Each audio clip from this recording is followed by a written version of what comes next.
monitor for the stats literally until, I don't know, 2 seconds ago. It said it was going to be Trzynski, but it looks like at the last second, Penn threw out Jude Swisher there, and he's the one who got the pin.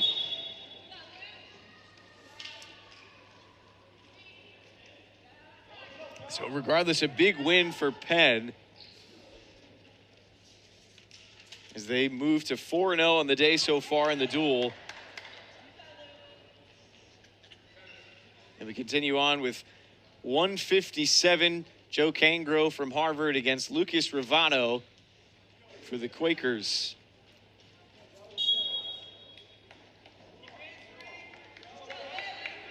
Cangro, a sophomore from Woodland Park, New Jersey.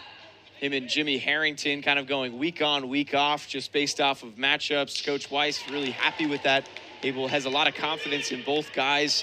Really glad to be able to kind of give them a rest every now and then. Harrington went yesterday against Princeton, so today it's Cangro coming out on the opposite side for Penn. Revano, a senior for this Quakers squad.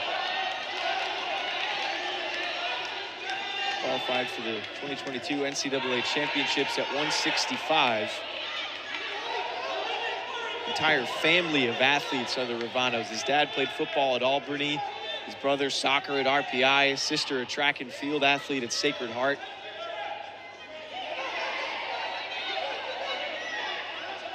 Big moment for him earlier this year when he finished third at Midlands, and coach basically telling us that was a big turnaround for him. It has sparked a run, getting him all the way up to number 23 in the rankings. I just want to look at this, Jess. You think about what Penn has now done in its last 3 dual meets. So Columbia 2 weekends ago, Brown yesterday, Harvard today. They lost the 125 weight class, which was the first one against Columbia, won the next 9, then won all 10 yesterday, and then they've won the first 4 today. So they have won 23 consecutive weight classes in dual meets and outscored their opponents in the team score 88-0 since the first weight class of the Columbia duel 2 weeks ago. When Coach Rainey took over the program for his second stint at the helm, in 2016, the year before, there wasn't a single wrestler on the Quakers squad that won a match at the conference tournament. And to look at that and see the way he's been able to build this program up for a second time to where they're at right now is unbelievable. His first stint with the program came back in 1986. At the time, he was 24 years old, the youngest head coach in the country, youngest head coach in program history as well. Coached through the 2005 season. And at the end of that, he kind of stepped away from wrestling and he thought, hey, I think my time in the sport has come to an end. He kind of moved on into corporate America a little bit. He said he was in the tech industry, was really enjoying it. And then he went on to start a regional training facility in Pennsylvania with wrestling to help the sport in that way. He came back to the Penn athletic department after being inducted into the Hall of Fame for the athletics department as a whole as a senior associate AD, but again, no real affiliation just with the wrestling program. He was just on the admin staff until a couple of years later when the program went through another coaching change, and he slides right back in. Basically an entire rebuild were his words, and that's where they are now. And seeing the stretches that they're able to put up against really impressive teams in the Ivy League is really special. You know, it's kind of interesting hearing him tell that story, because when you're a head coach for a long time, you're probably in your 50s or 60s, and you don't necessarily have the option to walk away for a period of time and then come back, right? But as you said, he was so young when he became the head coach at Penn initially that he was still pretty young when he was able to take that first break, and he's not that old right now when he's in his second stint as the head coach. So it's a really interesting path of life that he was able to take by becoming the head coach at such a young age and then coming back to it with experiences, life experiences, not only in wrestling but outside of it as well. Lucas Revano leading 3-0. Looked like he had he's close to another takedown on Cangro there, but they go out of bounds and they'll have to restart. By the way, that pin for Swisher officially at 30 seconds. So already 2 pins today for Penn. That's why it's 18-0 after only 4 weight classes.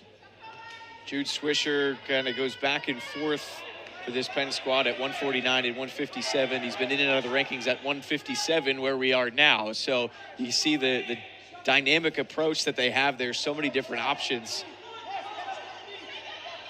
Swisher, just a freshman from State College, Pennsylvania. So you see the potential from him. And if you happen to be really paying attention at the start of our broadcast, when they announce the wrestlers, and they go out by weight class and shake hands right at the introductions, and there were multiple weight classes where Penn sent 2 guys out for the handshakes. So it wasn't an official lineup sent in yet by the Quakers, and that's why, you know, there's the late switch that we saw there at 149, and, you know, you wouldn't be surprised if there are other ones throughout the afternoon. And it may have been a case like Harvard had at 149, deciding between 157, I should say, with Joe Cangro and Jimmy Harrington playing the matchups there. They come out initially, Coach had told us earlier in the week we might see Andy Trzynski there. That's why we thought it was him. They do the late switch to Jude Swisher to get the pin, and now 18-0, the team score for Penn.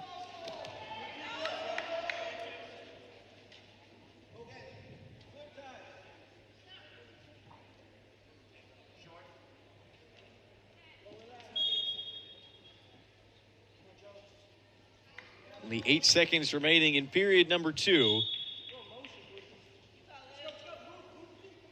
It's been a lot of back and forth so far. From the standing position, there haven't been, aside from that one shot from Lucas Revano that resulted in a takedown and that hefty amount of riding time you can see on the scoreboard, it really hasn't been much else. They've just been at the standing, not really able to get much going. And as I say that, Lucas Revano goes for the takedown, and he's able to get it. Moves his feet quickly to get all the way around. You know, it was the reversal there for Revano that, as you said, was all about the feet. And he goes ahead 6-1. The riding time is close to being locked in, about 27 seconds away from that. Cangro's got to make something happen here in 90 seconds.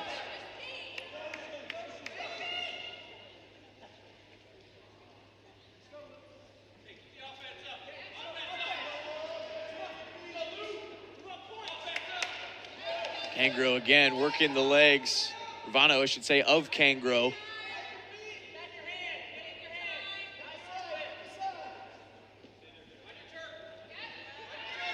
Revano had the right leg of Cangro, now switches over to the left as he shifts his position. He's keeping his feet moving as we saw in that last reversal.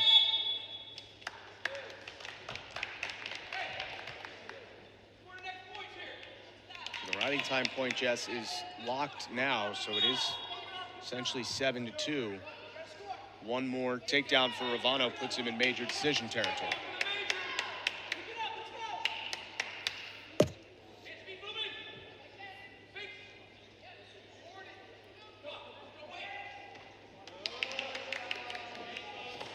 Revano went in for the shot. Cangro looked like he might have a chance at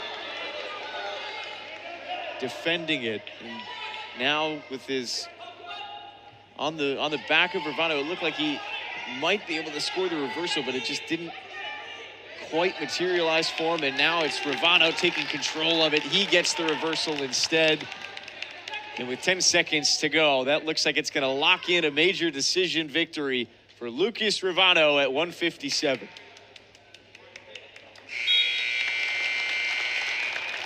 Good stuff from the senior, who's been rolling along lately and continues what's been a dominant start to this day for Penn, halfway through and running away from Harvard. Lucas Revano came into the weekend at 16-7, chalk up another win for the senior with just a couple weeks left in his wrestling career. 5-0 for Penn on the day so far. Dominance. Harvard will